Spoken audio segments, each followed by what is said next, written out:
হতাশা মাদক দিয়ে দূর হয় না। হতাশা দূর হবে, বলে দিব, তিনটা জিনিস, মাত্র তিনটা। কয়টা ভাই?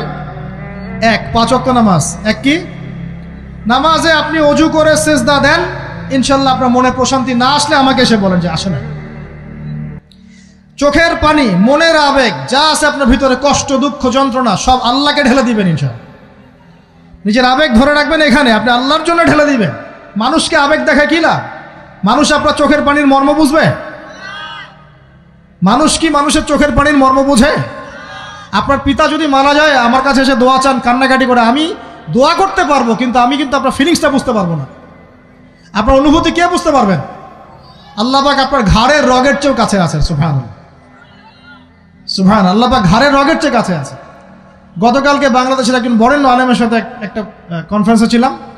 উনি বলছিলেন যে এক ব্যক্তি, এটা শোনেন, এক ব্যক্তি খুব তার শখ যে তিনি সাহাবীদের মতো নামাজ পড়া শিখবেন। কথা বুঝতে পারছেন? সাহাবীদের মতো নামাজ শিখবেন। তো একজন বরেণ্য আলেমের কাছে এসেছেন, এসে বলছেন যে আমাকে সাহাবীদের মতো নামাজ শিখিয়ে দেন। তখন সেই আলেম আরেকজন আলেমের সন্ধান দিয়েছেন, যা তুমি তার কাছে যাও, তিনি শেখাবেন। তো সেই ব্যক্তি একটু অবাক হয়েছেন, কারণ যাকে প্রশ্ন করেছিলেন তিনি অনেক বড় মুহাদ্দিস, আর যার কাছে পাঠানো হচ্ছে তিনি অত বড় মুহাদ্দিস নন, কিন্তু আবেদ, আমল করেন। তাকে গিয়ে বলছেন উনি আমাকে পাঠিয়েছেন সাহাবীওয়ালা নামাজ শিখিয়ে দেন। তখন তিনি বলছেন ঠিক আছে, সুন্দর করে অজু করে আসো, সুন্দর করে অজু করে আসো। অজু করার সময় খালি খেয়াল রাখবা যে আমি অজু করছি শুধু আল্লাহর সন্তুষ্টির জন্য। কি খেয়াল রাখবেন? অজু করছি শুধু আল্লাহকে রাজি খুশি করার জন্য অজু করছে, আর কোনো উদ্দেশ্য নাই আমার।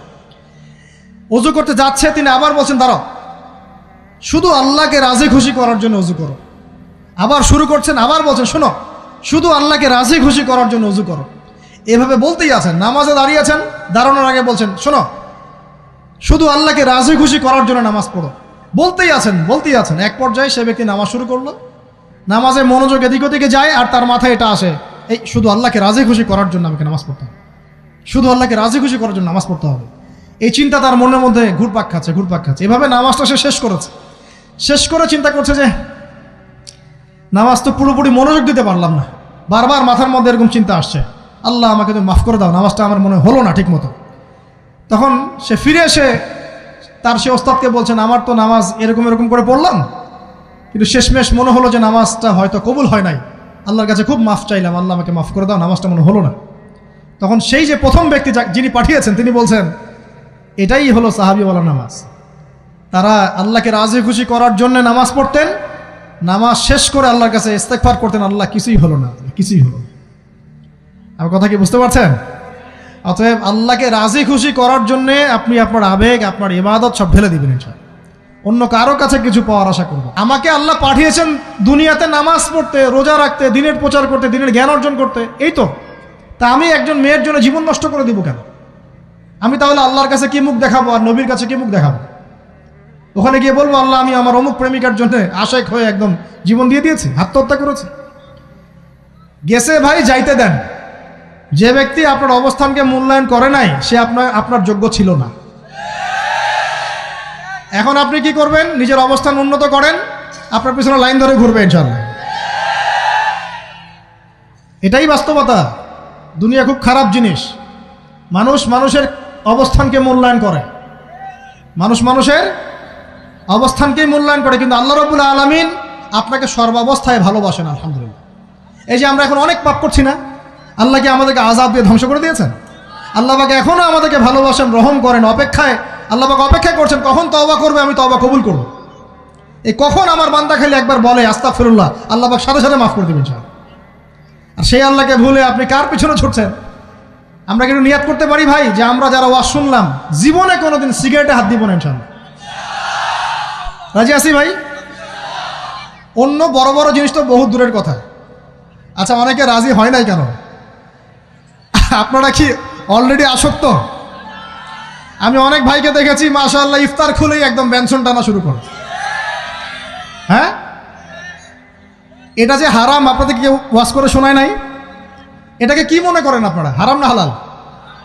কেউ বলেছে মাকরু, নাকি মাকরু ফতোয়া দিয়েছে? মাকরুহ শব্দের অর্থ জানেন আপনি? মাকরুহ শব্দের অর্থ কি একটু শোনেন। সূরা বনী ইসরাঈল খুলবেন। কোন সূরা? সূরা বনী ইসরাঈল আল্লাহ পাক বলছেন, আমি বনু ইসরাঈলকে এই কাজগুলো করতে নিষেধ করেছিলাম। কোন কোন কাজ? জেনা করো না, জেনার ধার কাছে যেও না, এতিমের মাল আত্মসাৎ করো না, শিরিক করো না ইত্যাদি। যারা আলেম আছেন তারা আমার কথা বুঝবেন। এই কাজগুলোর পরে আল্লাহ পাক বলছেন যে এই প্রত্যেকটা কাজ আল্লাহর কাছে মাকরুহ, অপছন্দের। কিসের? অপছন্দ। আর এটাকে আপনি সহজ মনে করছেন? নিয়াত করি আল্লাহ পাকের সন্তুষ্টির জন্য আমরা কোনোদিনও মাদকের সাথে সম্পৃক্ত হব না ইনশাআল্লাহ। আর বিশ্বাস করেন, শুধুমাত্র মাদকদ্রব্য নিয়ন্ত্রণ অধিদপ্তর এই আইন কানুন এগুলো দিয়ে, জরিমানা দিয়ে মানুষকে মাদক ছাড়ানো যাচ্ছে না, যাবে না। কেন যাবে না এটা আপনারা খুব ভালো করেই জানেন, আমি বলতে চাচ্ছি না। অনেক সময় মাদক বিরোধী কনসার্ট করে মানুষ, মাদক বিরোধী কনসার্টে ওঠার আগে এক বোতল ডাইল খেয়ে আসে আগে। এগুলো কি বাস্তব কথা বলছি না অবাস্তব কথা বলছি? আমাদের যুবক ভাইরা কোশ্চিনকালেও মাদকের ধার কাছে যাবেন না ইনশাআল্লাহ। একটা হাদিস খালি মনে রাখেন, এই হাদিসটা মনে রাখেন। নবী সাল্লাল্লাহু আলাইহি ওয়াসাল্লাম বলেছেন, কেউ যদি মাদকদ্রব্য সেবন করে তার 40 দিনের নামাজ কবুল হবে না। সিগারেট একটা খেয়েছি, 40 দিন নামাজ নাই। এরপর যদি সে তওবা করে আল্লাহ মাফ করে দিবেন। আবার যদি মাদক খায় আবার 40 দিন কবুল হবে না। যদি আবার তওবা করে আল্লাহ মাফ করে দিবেন। আবারও যদি খায় আবারও 40 দিন কবুল হবে না। আবারও তওবা করলে আল্লাহ আবার মাফ করে দিবেন। চতুর্থবার সে যদি মাদক খায়, আল্লাহ রসুল সাল্লাল্লাহু আলাইহি ওয়াসাল্লাম বলছেন, আল্লাহ পাক কিয়ামতের মাঠে তাকে তিনাতুল খাবাল পান করাবেন। কি পান করাবেন? তিনাতুল খাবাল। সাহাবীরা বললেন, ইয়া রাসূলুল্লাহ, এটা কি তিনাতুল খাবাল? কি? নবী সাল্লাল্লাহু আলাইহি ওয়াসাল্লাম বলছেন, এটা হচ্ছে জাহান্নামীদেরকে আযাব দেওয়ার পর তাদের রক্ত মাংসের যে পুঁজ বের হবে, এই যে ড্রিঙ্কস, জাহান্নামের হার্ড ড্রিঙ্কস, এই ড্রিঙ্কসের নাম হলো তিনাতুল খাবাল।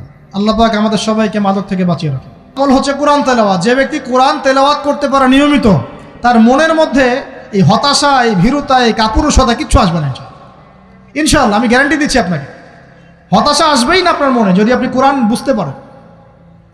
কোরআনের একটা আয়াত নিয়ে কোনো সময় দেখা যায় 2-3 ঘন্টা সময় পার হয়ে যাচ্ছে, আয়াতটা ছেড়ে সামনে যেতে পারছি না। কোরআনের ভিতরে ঢুকলে আপনি দুনিয়ায় ভুলে যাবেন কি হচ্ছে আশপাশে। আমি এমন অনেক আলেমকে দেখেছি যে একটা বই, পাতলা একটা বই, আরবি বই নিয়ে পড়া শুরু করেছেন, ওই যে ফজরের পরে জোহরের ওয়াক্ত হয়ে যাচ্ছে, বইটাই শেষ করতে পারেননি। বুঝতে পারবেন না, যখন আপনি ইলমের ভিতরে ঢুকে যাবেন, কোরআনের ভিতরে, হাদিসের ভিতরে, আপনার দুনিয়ার খেয়ালই নাই। একজন আলেম, তিনি এক রাত্রে একটা বই লিখেছিলেন, চটি বই, এক রাত্রের মধ্যে। বলা হচ্ছে, তার সম্পর্কে বলা হচ্ছে যে রাতের খাবার তাকে দেয়া হয়েছে যে আপনি এটা খেয়ে নেন। তো সে খাবারটা পাশেই আছে,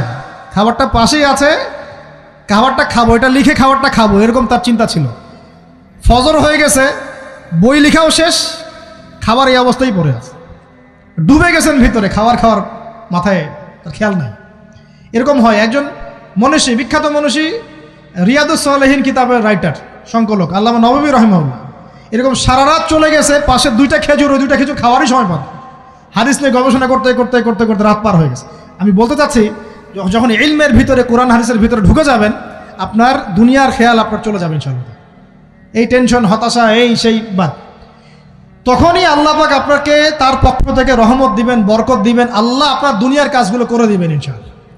তখন দেখবেন কেউ আপনার দুনিয়ার ওই কাজটা করে দিয়েছে, কেউ ওই কাজটা করে দিয়েছে, কেউ বাসায় খাবার পাঠিয়ে দিয়েছে, আল্লাহ পাকই এগুলো করাই দিবেন ইনশাআল্লাহ। তো প্রিয় ভাইরা, মাদকে যাব না আল্লাহর কাছে আসবো? 2 নাম্বার কোরআন তেলাওয়াত, 3 নাম্বার আল্লাহর জিকির। 3 নাম্বার কি ভাই? আল্লাহর জিকির। চলতে ফিরতে সব সময় মুখ চলতে থাকবে, মুখ না চললেও মনে মনে মন তাজা থাকবে, মনে মনে জিকির হতে থাকবে। মনে মনে জিকির করতে পারেন? মুখ নড়বে না, কিন্তু মনে মনে আপনার একটা জিকির হতে থাকবে, সুবহানাল্লাহ বা আলহামদুলিল্লাহ, লা ইলাহা ইল্লাল্লাহ, আল্লাহু আকবার। পারা যাবে? পারে। মানুষের মন কখনো চুপ করে থাকে না, কিন্তু মানুষের মন অলওয়েজ কিছু না কিছু চিন্তা করতে থাকে না, যতক্ষণ না ঘুমায় মানুষ। তো প্রিয় ভাইরা, বেশি বেশি জিকির করবো, সুবহানাল্লাহ, আলহামদুলিল্লাহ, লা ইলাহা ইল্লাল্লাহ, আল্লাহু আকবার, লা হাওলা ওয়ালা কুওয়াতা ইল্লা বিল্লাহ, এগুলো চলতে থাকবে। আল্লাহ পাক তৌফিক দান করুন, আমিন।